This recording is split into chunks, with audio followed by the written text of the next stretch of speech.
이영주 뉴스캐스터와 함께합니다. 어서 오세요. 꽁꽁 얼어버린 한강 위로 고양이가 걸어다닙니다. 금요일입니다. 아 예. 예.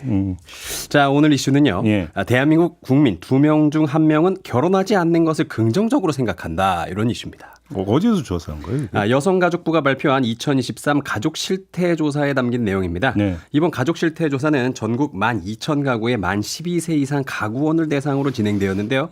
이번 조사에 따르면 삶의 방식과 가족에 대한 가치관에서 응답자의 47%가 비혼 독신, 결혼하지 않고 독신으로 사는 것에 동의한다고 답했다고 합니다. 네. 이는 이전 조사인 2020년에 비해서 13%포인트 증가한 수치입니다. 3년 만에 13%포인트가 증가했다고요? 예, 맞습니다. 오, 엄청 빠르네요, 그러면. 예, 그렇죠. 2013 1인 가구 비율은 33%로 조사되었는데요. 말 그대로 국민 셋 중 하나는 나 혼자 산다인 셈입니다. 네. 2010년 1인 가구가 불과 15%였던 것과 비교해 보면 2배 네. 넘게 늘어난 겁니다.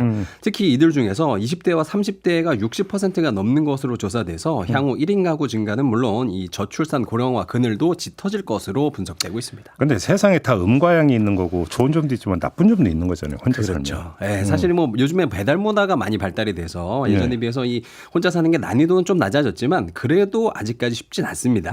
1인 가구 중 여성이 차지하는 비중이 남성보다 2배 가까이 많은 것으로 나타났는데요. 예. 70세 이상이 가장 많고 60대가 그 뒤를 이었습니다. 어려움을 느끼는 분야는 이 성별로 다소 달랐는데요. 남성은 균형 잡힌 식사, 여성은 아프거나 위급할 때 혼자서 대처하기가 각각 어려움 1순위로 예, 조사됐습니다. 저도 혼자 살고 있지만 나 혼자 산다처럼 혼자 잘 살기 참 쉽지 않은 것 같습니다. 네. 네.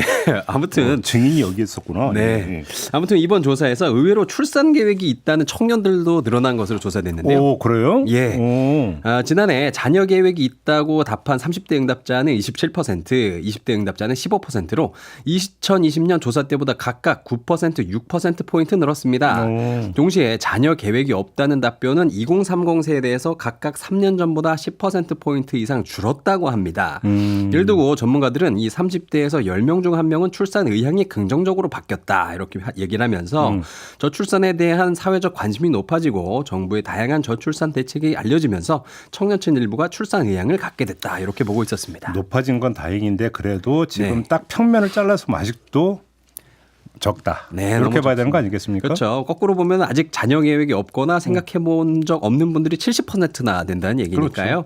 저출산 추세 앞으로 크게 바뀔 것 같지 않습니다. 우리 정부 더 열심히 해야겠습니다.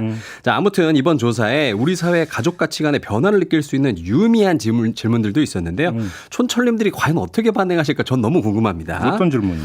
자, 예를 들자면요. 결혼하지 않고 아이를 낳는 것에 동의한다가 22%. 네네네. 네, 결혼 생활에 대한 계약서를 쓰는 것이 필요하다 28%. 그리고 자녀의 성을 부부가 합의하여 어머니 성으로 결정하는 것에 동의한다가 29%. 네. 그리고 또 이번에 처음 조사된 항목인데요. 결혼하지 않고 혼자 사는 사람이 자녀를 입양하는 것에 동의한다가 20%였습니다. 네. 이 마지막 질문 빼고는 전부 다 2020년에 비해서 동의한 분들이 눈에 띄게 크게 늘어난 항목들이었는데요. 촌철님들 어떻게 동의하시나요? 댓글 지금 바로 좀 남겨주세요. 아무튼 사고가 좀 개방적으로 바뀌고 또 이런 얘기 되는 거 아니에요? 예, 그렇게 볼 수 있겠습니다. 예. 근데 사실 제가 이번 조사에서 좀 이해하기가 좀 어려웠던 부분이 있었는데요. 부부 10쌍 중 7쌍은 금실이 좋은 것으로 나타났다. 이런 부분이었습니다.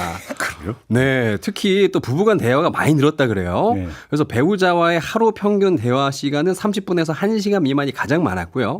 그 다음에 한두 시간이 가장 또 많았습니다. 네. 심지어 2시간 이상 대화한다는 부부들도 꽤 됐어요. 네.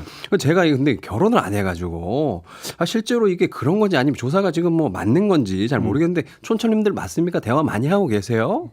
아니 근데 네. 금실이 좋은 것과 네. 근데 비혼 독신이 좋다가 지금 숫자가 네네. 별로 매치가 되지 않는 네. 이 부분이 있는 거잖아요. 네. 그 얘기는 결혼 생활은 여러 가지 복잡하다. 근데 그냥 단순하게 이렇게 생각하시면 네, 됩니다. 결혼을 하면 또 금술이 좋다 이렇게 또 볼 수도 있겠죠. 네. 일단 비혼 생각이었다가도. 자, 어쨌거나 아무튼간에 이렇게 가족들의 형태가 다양해진 만큼 여가부가 이번 조사를 토대로 유형별 특성에 맞는 가족 서비스를 강화할 계획이라고 합니다. 네. 올해부터 도움이 필요한 가족에게 맞춤형 서비스를 제공하는 온가족 보듬 사업을 시행한다고 하니까요. 많은 분들이 필요한 도움 꼭 받으실 수 있었으면 좋겠습니다. 네, 박경환 님이 혼자 사는 게 전생에 나라를 구한 거야라고 했는데 아니 이것도 어떤 취지로 이런 말씀을 하시는 걸까요? 네. 그냥 넘어가겠습니다. 와우. 이영주 캐스터와 함께했습니다. 고맙습니다. 감사합니다.